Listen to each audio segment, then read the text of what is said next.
पत राजा दशरथ भेजेल आओ गजमुख तेक हार रे ललनमा।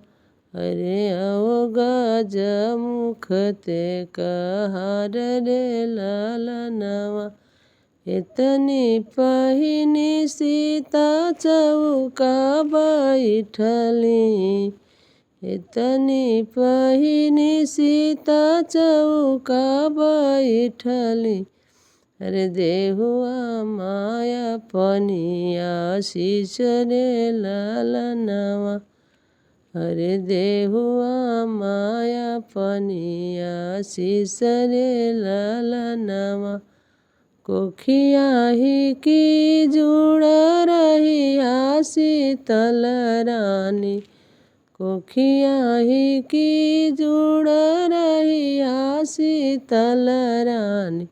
जुग जुग बढ़े हवा तरे ललना। अरे जुग जुग बढ़े हवा तरे ललना। बरह बरिसवा करम बन जई है। बरह बरिसवा करम बन जई है। अरे तोह के रावण हरि ले जाई रे ललनवा। अरे तोह के रावण हरि ले जाई रे ललनवा। किया मोरिया महो भोजन बिगड़ली। किया मोरिया महो भोजन बिगड़ली।